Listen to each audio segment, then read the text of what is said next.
Hello and welcome. Thank you for joining us on the Choose to Be podcast. We are answering a common question from many of you as we've been talking a little bit more about emotions and feeling your feelings, talking about the importance of not moralizing our emotions, meaning we don't make them wrong, bad, good. Because if we do that, then we essentially are telling ourselves that we are good, bad, right, wrong when we feel these emotions. Alana put out an episode that also helps us understand with ketamine getting really more into the body. I know we've said this so many times, Alana, this recommendation, but if you have not heard of it or read it yet, Body Keeps the Score. For those of you who are ready, trigger warning, I got to put it out there. It is intense, but an absolute must at some point in your journey to read Body Keeps the Score. We're going to touch on that a little bit today. It's why I recommended that one, because when I'm working with a client on the emotional piece, the somatic healing, I'll say things like, okay, well, where is that in your body? They're cognitively talking and cognitively even feeling the anger, the frustration, the sad, the grief, the hurt. When I say, where's that showing up for you somatically in your body? There tends to be, especially if someone isn't used to that, there tends to be this little moment of say, what? What are you talking about? I've had clients ask, what do you mean, Amie, when you say in the body? What does that actually mean? So I thought we'd answer that question today. What does it mean when we say, and I know we've said this so many times on our podcast, Alana, feel that in the body. What are we talking about there? There's so much to somatic healing. It's amazing. I just did a supervision with brain spotting. We talked about the somatic memory, and it is so nuanced and beautiful and amazing, and I love it. It definitely takes practice when you have been so disconnected to your body and haven't felt or even been taught. You Mhm. haven't been taught to pay attention to your body. And then trauma disconnects you from your body. So makes sense why many of you are like, yeah, I get it. What does that even mean? What does in your body mean? Alana, what does it mean? I was waiting for your next insightful thought. Well, I feel like therapy, when most people start therapy, like therapy 101 is about learning how to feel feelings. For the majority of people, no matter what brings them into therapy, that kind of a lot of times is therapy 101. So I think that it is fitting that you did the episode where you talked all about the feelings and feelings aren't good or bad. And we need to stop moralizing them and just allow them to be. And then last time we did an episode talking more about ketamine specifically, but the value of somatic healing. So it's interesting because when you say to get in the body, I see clients do one of two things typically. If I say, like, where do you feel that in your body? And I see this male and females alike. They either go, well, I feel it everywhere.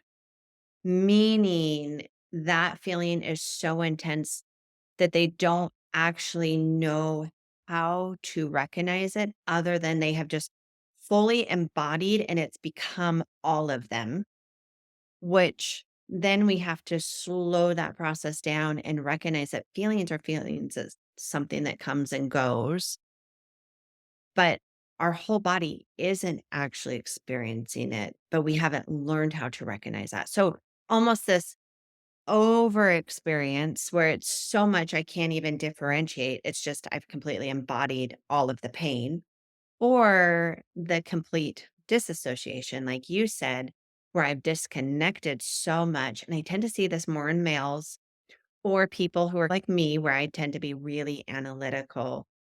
And so it's really easy I can talk about feelings, but that's different than actually feeling and experiencing. And that was one thing that when I really dove into therapy that I learned about myself is I can talk about feelings all day long. I can tell someone I feel really sad about this. And I can use very descriptive, flowerful words that people can be like, oh, wow, she's really feeling it. But I can do all of that with all of that emotion being tucked really, really nice and safe in a box.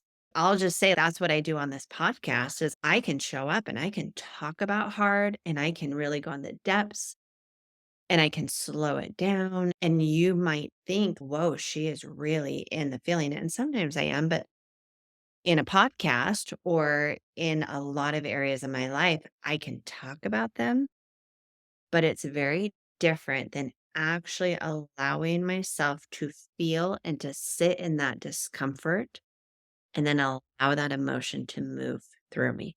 Two very different things. It's two way different things. And it starts with that awareness of just being aware of the body and how the different sensations, as small as they might be, the more we pay attention to it. Now, I'm going to give you an example, and my sweet husband luckily doesn't listen to any of these podcasts. I won't know that. I'm going to say, hey, Scott. I know, right?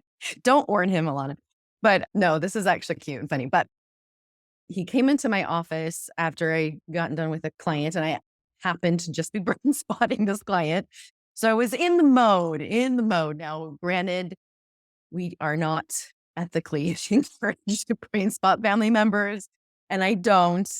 And Scott came into my office a little activated, and he was just talking, and I'm watching as he's talking, and I'm noticing his eyes, and I'm seeing where they're drifting, and I just said, "Hey, hold that spot for me right there." And so I was doing a little gaze spotting with him and trying to get him to go into the body with this, because Scott is very much an overthinker. He lives in that prefrontal cortex and really likes it there. Feels very comfortable there. I had him gaze and hold a brain spot that I noticed something happening, and then asked him to get into his body. I said, "What are you noticing in your body?" And he was trying. Long story short, I said, "Okay, stop. I'm done. I'm not gonna go any further with you, but I'm definitely noticing something there. Maybe you bring that to your therapist." I was trying to remain ethical. And the funny part is he looks at me and he goes, "Okay, I know what you were trying to do, but I'm just wondering, is it really all in the body? Is it really like when you feel like when I think something and but it's really in the body?" Laughing so hard. And I was like, "It really is in the body, honey. Yes. All of these things really do show up." And it was just cute. And then fast forward to yesterday, he comes in the kitchen. He goes, "So that whole feel your feelings and notice your body stuff," which I had to laugh at. I said, "Oh, you mean like emotional maturity stuff?" He's like, "Yeah, yeah," which he is actually as one, very emotionally mature. But he goes, "So I noticed something when I went and got the mail yesterday. I pulled out the envelope that said HOA." Now, Scott hates HOA, and that's a whole other podcast episode. But he said that when he noticed the envelope saying HOA, he said, "I noticed that my hands got tight and to squeeze the envelope. I noticed that my jaw started to get tight." He started to notice the tiny sensations in his body and how they changed and shifted as he held the envelope and saw just HOA. And as he noticed his body, then he could recognize his thoughts. And of course, his thoughts are, "I hate the HOA." And then he could feel the feelings. And that is an example right there of what we're talking about. Thank you, Scott, for letting me use you. But that's a great example of what I'm talking about in terms of getting in the body. He got in his body because he paid attention to the tiniest shift in that moment when he saw the HOA letter. I love that Yeah. example. And it happens to us all the time, All the time, all day long. all Like day. your body is constantly sending you information and the body doesn't lie. I will have a client in front of me and they will say something to me and I'm constantly watching.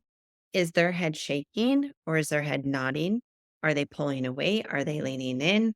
Is there prolonged eye contact or is there constant looking away? There's constant information that's coming that I'm reading off of them. There's constant information that their body is giving them. And one of the most obvious examples I'll use of imagine you're driving down the road and it's dark and all of a sudden you see red and blue lights flashing right behind you, right on your bumper. What happens inside of your body in that moment? For I love most it. people, instant heart races. There's that elevation increase, some tightness as you hold the wheel. There's a pulling over, and then it's that waiting to see if are they pulling me over or are they just trying to get around me? So there's a little bit of this freeze of wait and see what's about to happen. And I don't know anyone yet who doesn't respond at some level to those flashing lights right in their mirror. And so right there, that's a more obvious way of your body is sending you information of, hey, pay attention to this piece here. I love where he said, is it really in the body? The science of this is so fascinating to me. I could geek out over it forever. Totally. And memories are stored at a cellular level in all of your body.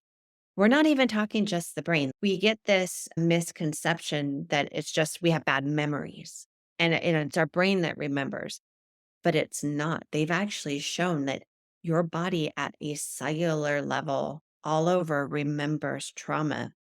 And it never ceases to amaze me that clients, their body will remember things that their brain does not. Yeah. That the I was just body will say, hey, it's been exactly a year. And somehow the body remembers. Yes. How many times do we hear that? Is we'll have a client show up, right? And they're activated and they say, I don't know why. And then they'll say a couple sentences later, well, it's my D-Day anniversary. And you just want to go, well, yeah, that's why you're activated.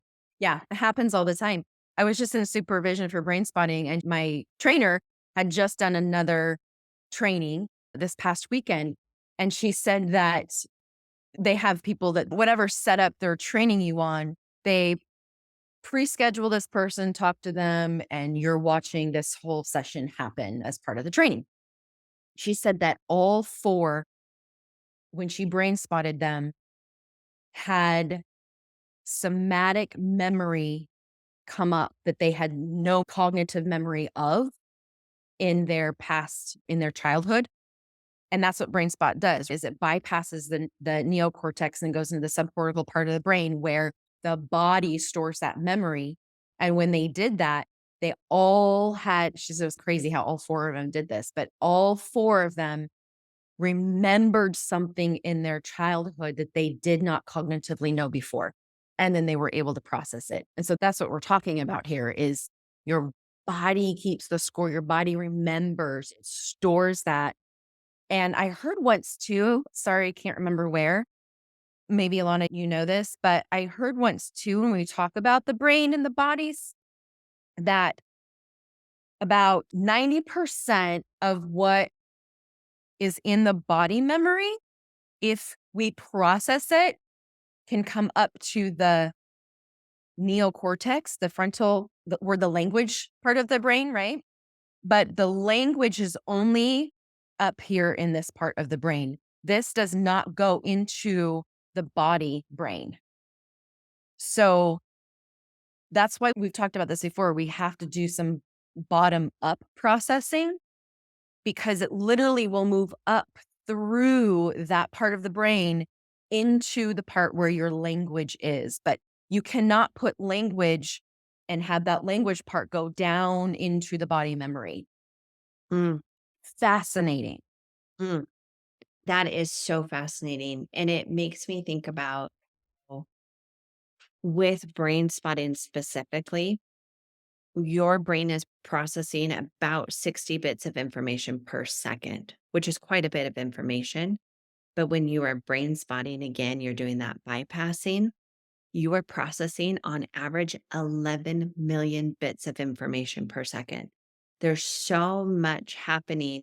And so in clients in brain spotting sessions, sometimes only they get bits and pieces of this. And so to them, it will feel very fragmented or, yeah, I don't know why this is coming up, or I don't know where this is coming from, or this really isn't connected to anything.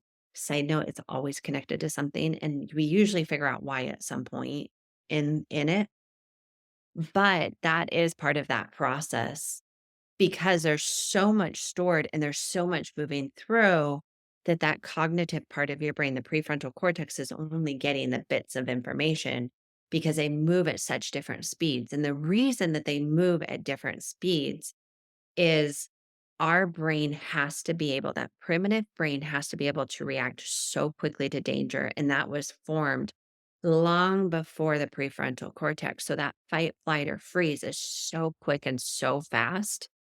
There's times, I don't know if you've had this happen, but I think most people probably have, where your body is already responding to something before your brain registers something's wrong. So, like, you hear a scream or a car crash, and you instantly jerk your eyes over to get that visual cue to as quickly as we can from that octave nerve back to that subcortical part of your brain, get the information as quick as we can on if we need to fight, flight, flee, or freeze. It gives us that information of what needs to be done. So, yeah, the science around the body is beautiful because your body is made to, yes, protect itself, but your body is also made to self heal. And Isn't if that the most amazing thought? I just want everyone to sit with that. Your body knows what to do. It really does. It knows when it's ready. will Yeah. you talk about the body Yes. knowing when it's ready to do certain levels of healing or not ready yet? Oh my gosh, yes. And I can just attest to this in my own experiences. I've been at this for over a decade, and it's been really fascinating to watch how there are certain parts of my trauma or experiences that have come to my cognitive knowing years after. But most recently, I had an experience where I didn't think I was ready to have a lot of trauma revealed in a brain spot session or training. So it was very visual for a lot of people to witness, which was not what I had planned. But I have done so much work to prepare these parts to be ready to come out and speak and have a voice and be heard, and it's how I like to talk about it or explain it. It's like these are parts of the self, and they have been quiet for far too long. And the setting was just right. And they said, and now we're going to speak out. Now we're going to get angry. And now we're going to let loose, so to speak. That that was not a coincidence. That was not something going wrong. Now, I will be honest, because of the setting, because it was in a training and not with my therapist or my brain spot coach, it felt wrong. It felt like, "No, no, no, no, no, I'm not supposed to do this right now in front of all these people. This is not okay. What's wrong with me?" Nothing was wrong. They were ready. And I see this a lot with my clients too, where we'll have met for a good while, and all of a sudden there's another memory that wants to come, or another part of them starts to come out and wants to have a voice where it's been silent for a while. And I have learned over the years to trust my body so much, to not worry when I notice, "Well, yeah, that's something that's so hard," to not feel so much pressure to figure it out and heal it, but to notice it and then just really trust my body to know, when you're ready, you'll let me know what happened there. You'll let me know how awful that was, or you'll let me know how angry you are, which that was the part that actually came out, is it has not felt ready to be angry towards a certain person in my life. For whatever reason, that was the time. And it came out and it had a lot to say. And it was beautiful. It was hard, but it was beautiful. So your body knows when it's ready. My sexual trauma and abuse, that's why I started going to therapy. I'm like, okay, I need to heal this. This is harmful. It's hurtful. I have these memories and these nightmares. Guess what? 12 years later and still counting. So my body needed over a decade to do other work. It's like we use this analogy a lot, peel the layers of the onion. It needed so much time and safety, and me to trust myself. I needed to trust my body. I needed to start believing my body. I've said that before here. And it took me time to do that, to believe me, to trust myself for this very injured, wounded part to feel safe enough to come and talk. Thank you for sharing. It's beautiful. And I wrote down in big across my paper, believe your body. And it's believe it when it is ready for something and believe it when it's not ready. I love how you said that because I will see this. Sometimes I have overachievers who are like, all right, give me all the work and we're going to do this and we're going to plow through this. And you can't force yourself or your body to be ready for any one thing. When and this goes back to IFS of you go slow to move fast. When we allow it to go at the speed it needs to go, when we can trust our body that, hey, when I'm ready, we'll work on this, or when we're ready, we'll work on this. And you do what you can where you are ready and where you can. And then as those layers come off, as that safety is created within your body, within your environment, within your relationship, wherever it's needed for the next level of work, it will do it. And that's one thing I'm such a proponent of doing therapy, doing group, going and doing these extra types of healing is because all of these different things helps you know how to support your body in its healing process. There's a term called recovery capital, and it comes from AA, Alcoholics Anonymous, but we use it not only with partners who have acted out of their values, but also with betrayed partners. For research has showed that the more different types of support we have around us, the more recovery capital that's in our bank account, the more likely we are to heal. And the more that that healing will be long lasting. And the more, I hate using the word quick, but the more I'll say efficiently that healing moves forward. And so when we do have like talk therapy can be really beneficial when we have talk therapy combined with somatic, listening to your body, that bottom up work with the top down work, with having that group support and that connection and having safe relationally and learning how to trust yourself and safe in your own body. As you build all of those different things in your circle and in your environment, it will make a massive difference in how you and your partner heal. Yeah. I love that, and it's beautiful, and I also wanna hold space for those that are scared to get in the body. One of the things that I'll say even in a brain spot session is, "What do you notice in or around your body?" Because it can feel really unsafe to go in and to trust and to notice, and so I wanna hold space for that, but if that's coming up for you as you hear me share these experiences, remember, I've been at this for freaking over a decade. I'm still learning and I'm still processing, and Alana knows because I talked to her after every therapy session. We're still always have to process. But if it feels very scary or like, no, I can't notice what's inside my body, then notice what is around your body. I did this with a client and she actually noticed she didn't go in, she chose to go around. And she felt this pressure on the top of her neck, the base of of her skull. And she described it as like someone is stepping on her and pushing her head down. And she noticed that sensation as she drew her attention to around her body. So it still works. That's still beautiful awareness.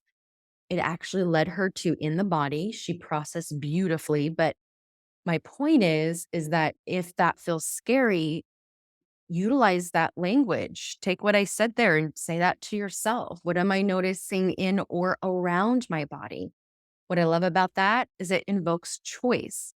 And when Mm. you have had choice taken away from you, then this gives you an opportunity to be a chooser and to step into some empowerment. And that's really what we're talking about here is how to become empowered. And that's choosing. So that's another way that you can approach that. But I just wanted to validate that I promise it gets better. And if you get the help and lean into that and are willing to do the work, I promise it gets better.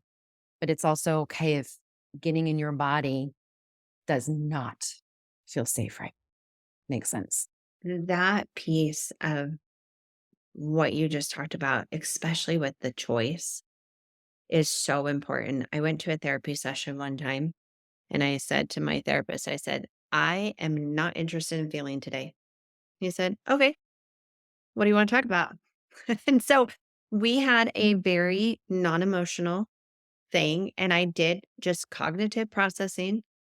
And what was so important and so healing in that specific session was I was able to voice what I needed and what I wanted. He did not push me.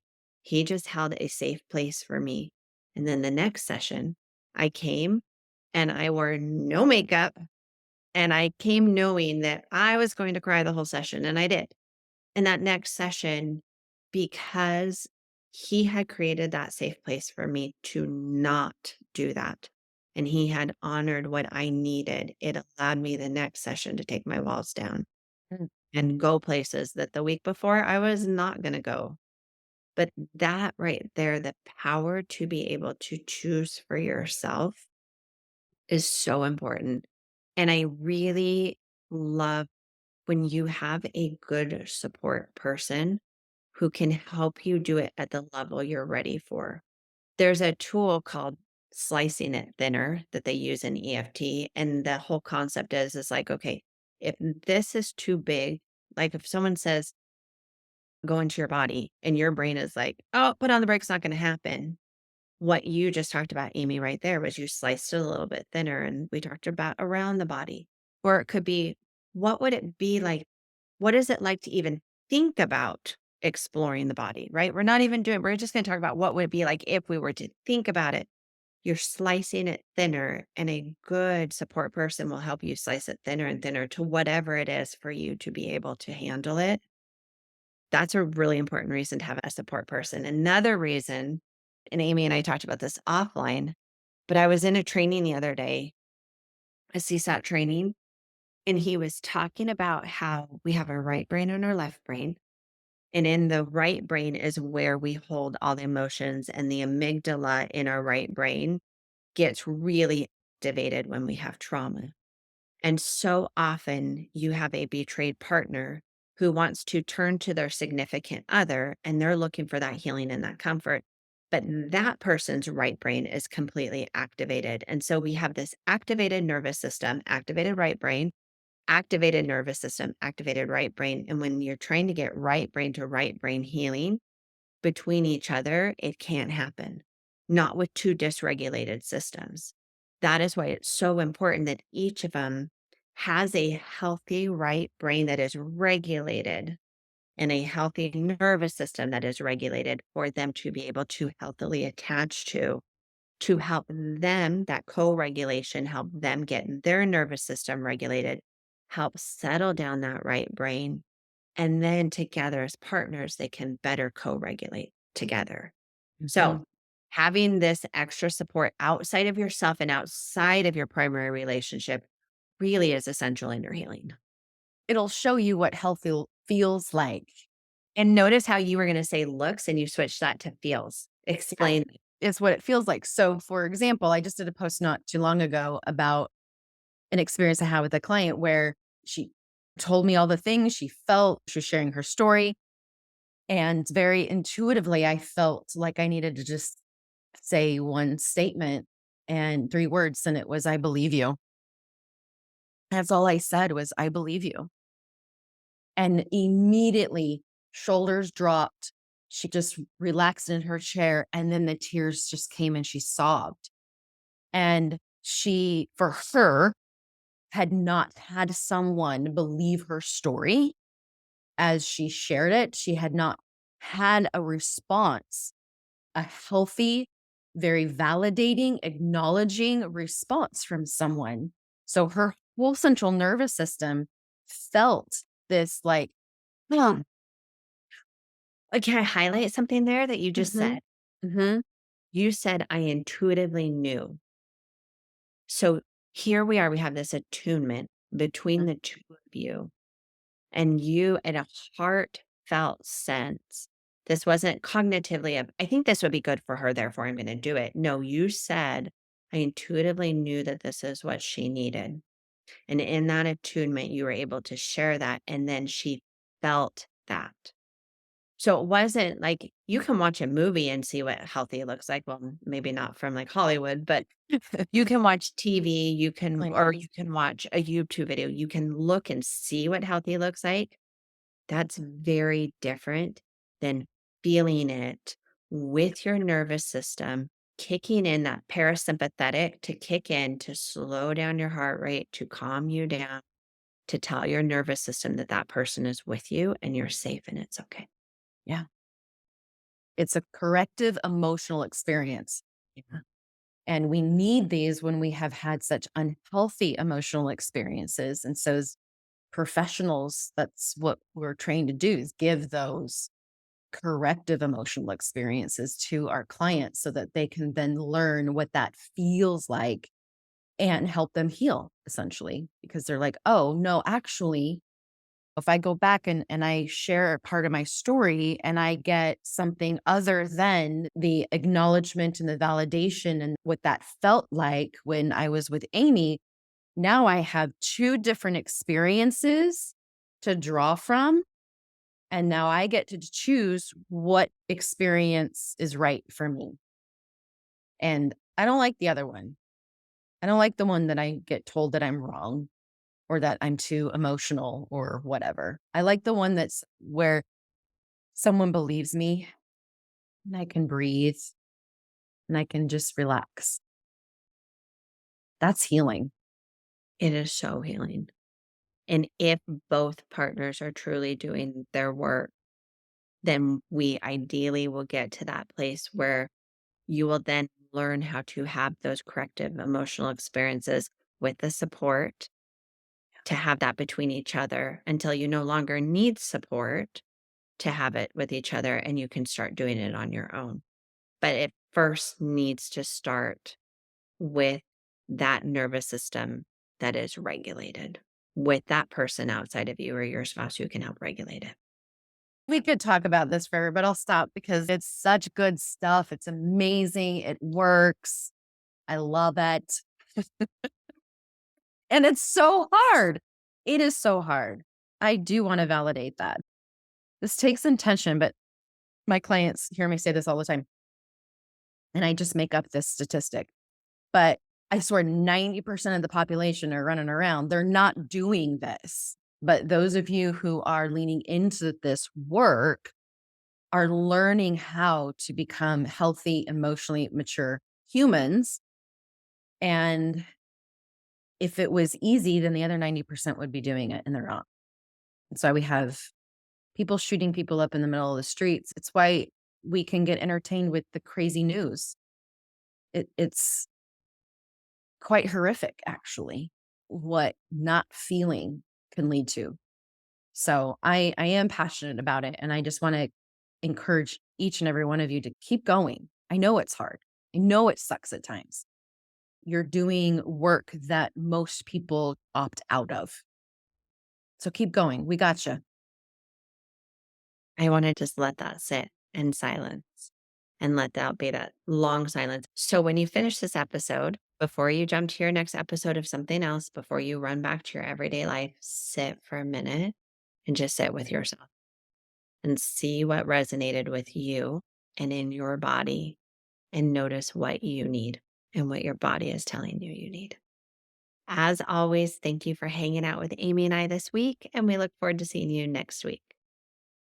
One of the most difficult and most personal decisions that I have ever seen someone make is the decision whether to leave the relationship or stay. This is a decision that only you can make. And yet, there's so many complexities to this, and it can feel very overwhelming and confusing. I get it. For those of you who are wondering, should I stay or should I go? I am honored to announce a new self paced guide that I created for you to be your companion on your journey towards your own self discovery, to your own personal empowerment as you make this decision. You'll have reflective journal prompts to help you explore those feelings and fears and the values that are most important to you, because we really don't want to let fear decide our future. The most important voice to this decision is yours. And this guide empowers you to listen, to understand, and honor that voice with every lesson learned. I will tell you this, through my own journey and deeply personal decision around should I stay or go, I realize that there is no right choice, but that I make the choice right by being the chooser of it. I will walk you through 8 different modules in this guide, and you can start today. Head over to the show notes or go to shouldistayorshouldIgo.amywoolsey.com and start to find some peace and clarity around your decision. Because whether it's the decision and choice to heal, to recover, most importantly, I want to empower you to choose you. Take care, everybody.